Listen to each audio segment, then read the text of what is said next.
The Bible under your reading from the English Standard Version for June 16th is Nehemiah chapters 1, 2, 3, and Acts chapter 2, verses 1 through 13. Nehemiah chapter 1. The words of Nehemiah, the son of Hakaliah. Now it happened in the month of Chislev, in the 20th year, as I was in Susa the citadel, that Hananiah, one of my brothers, came with certain men from Judah, and I asked them concerning the Jews who escaped, who had survived the exile, and concerning Jerusalem. And they said to me, the remnant there in the province who had survived the exile is in great trouble and shame. The wall of Jerusalem is broken down, and its gates are destroyed by fire. As soon as I heard these words, I sat down and wept and mourned for days. And I continued fasting and praying before the God of heaven.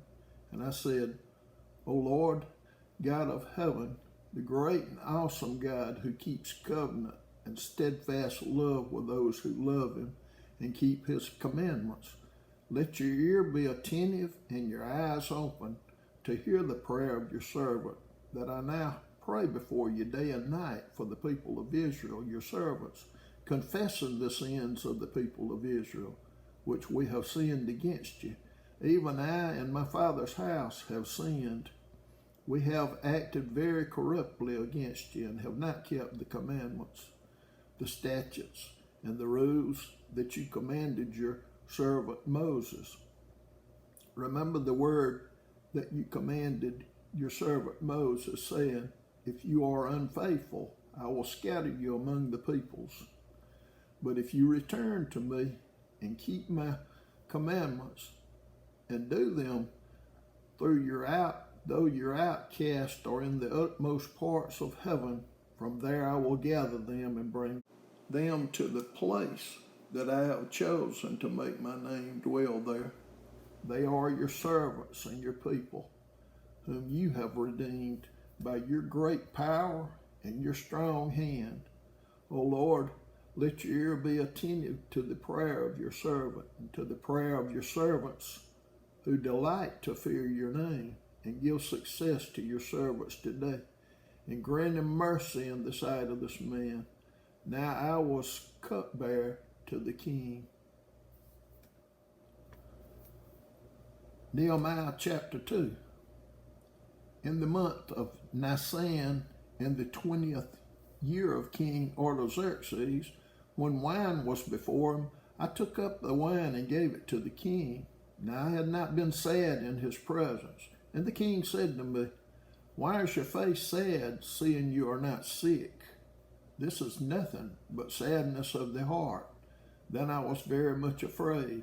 I said to the king, let the king live forever. Why should not my face be sad when the city, the place of my father's graves, lies in ruins, and its gates have been destroyed by fire? Then the king said to me, what are you requesting? So I prayed to the God of heaven, and I said to the king, if it pleases the king, and if your servant has found favor in your sight, that you send me to Judah, to the city of my father's graves, that I may rebuild it. And the king said to me, the queen sitting beside him, how long will you be gone, and when will you return?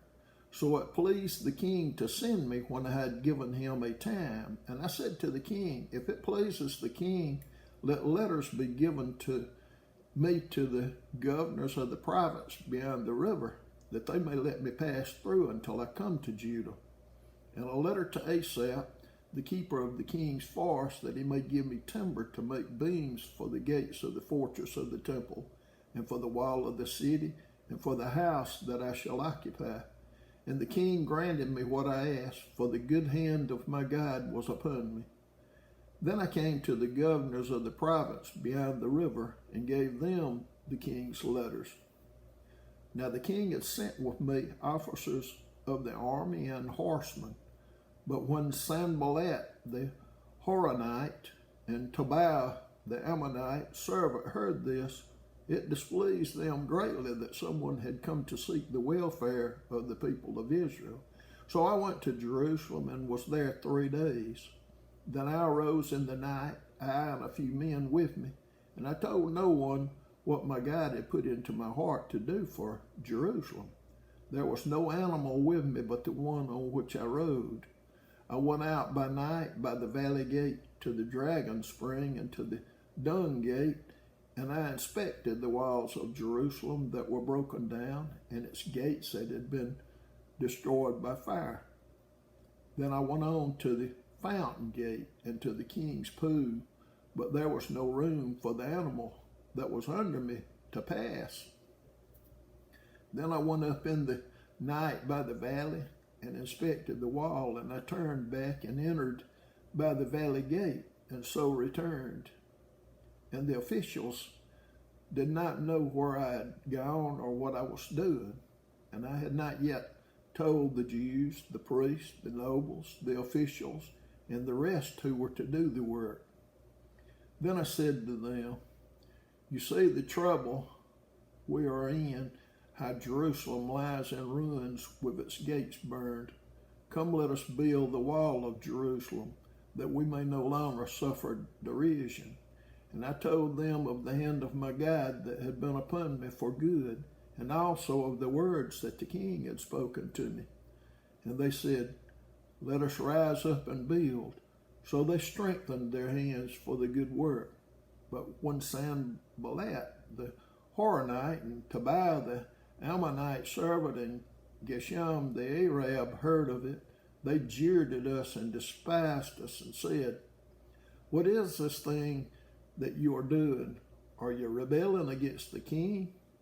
Then I replied to them, "The God of heaven will make us prosper, and we, his servants, will arise and build, but you have no portion or right to claim in Jerusalem." Nehemiah chapter 3. Then Eliashib, the high priest, rose up with his brothers, the priests, and they built the sheep gate. They consecrated it and set its doors. They consecrated it as far as the Tower of the 100, as far as the Tower of Hananel. And next to him the men of Jericho built, and next to them Zaccur, the son of Imri, built. The sons of Hassanah built the fish gate. They laid its beams and set its doors, its bolts, and its bars. And next to them Meremoth, the son of Uriah, son of Hakziah, repaired. And next to them Meshullam, the son of Berechiah, son of Meshezabel, repaired. And next to them Zadok, the son of Baana, repaired. And next to them the Tekonites repaired, but their nobles would not stoop to serve their lord. Jaodah, the son of Paseah, and Meshullam, the son of Besadiah, repaired the gate of Yeshanah. They laid its beams and set its doors, its bolts, and its bars. And next to them repaired Melatiah the Gibeonite, and Jadon the Meronothite, the men of Gibeon and Mizpah, the seat of the governor of the province beyond the river. Next to them Uzziel, the son of Harhaiah, goldsmiths, repaired. Next to him Hananiah, one of the perfumers, repaired. They restored Jerusalem as far as the broad wall.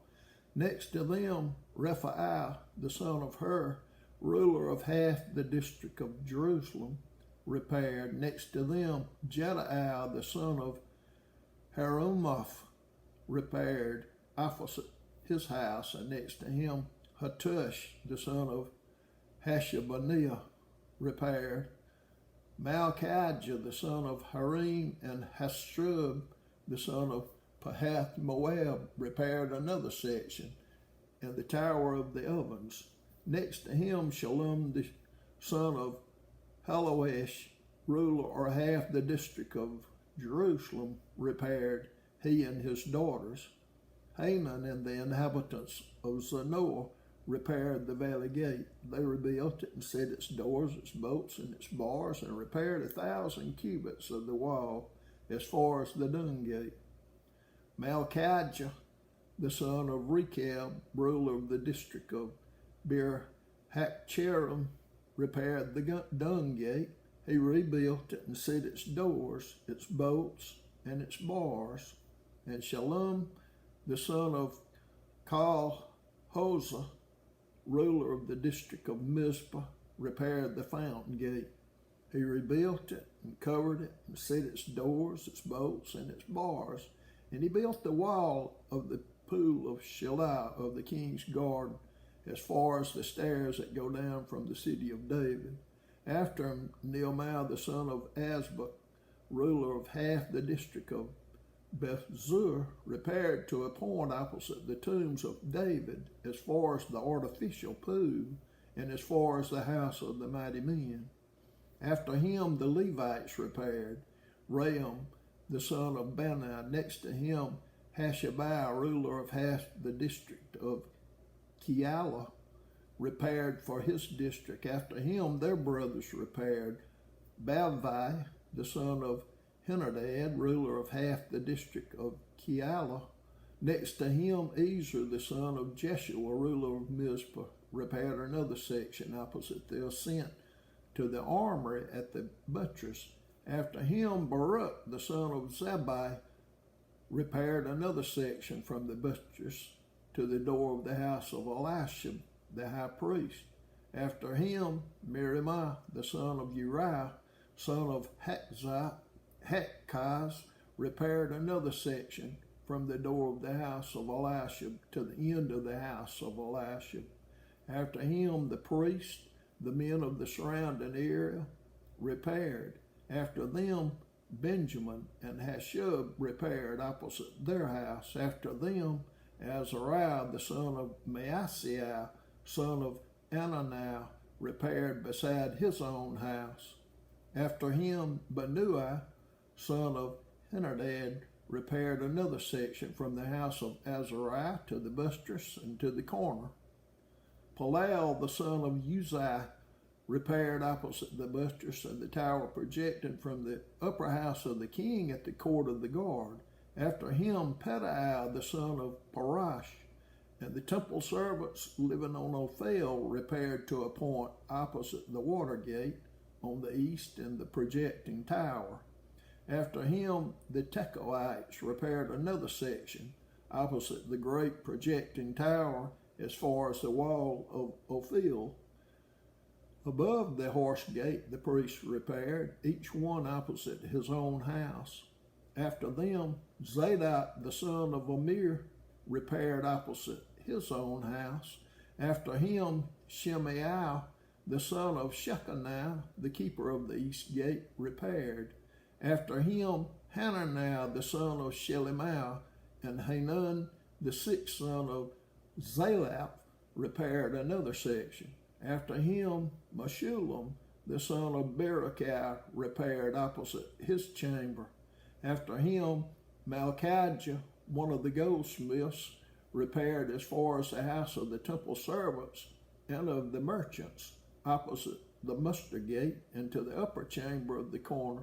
And between the upper chamber of the corner and the sheep gate, the goldsmiths and the merchants repaired. Acts chapter 2, verses 1 through 13.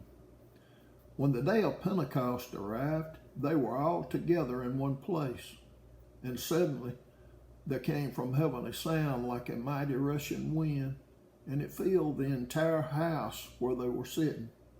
And divided tongues as of fire appeared to them and rested on each one of them. And they were all filled with the Holy Spirit and began to speak in other tongues as the Spirit gave them utterance. Now there were dwelling in Jerusalem Jews, devout men from every nation under heaven. And at this sound the multitude came together, and they were bewildered, because each one was hearing them speak in his own language. And they were amazed and astonished, saying, Are not all these who are speaking Galileans? And how is it that we hear each of us in his own native language? Parthians and Medes and Elamites and residents of Mesopotamia, Judea and Cappadocia, Pontus and Asia, Phrygia and Pamphylia, Egypt, and the parts of Libya belonging to Cyrene, and visitors from Rome, both Jews and proselytes, Cretans and Arabians. We hear them telling in our own tongues the mighty works of God.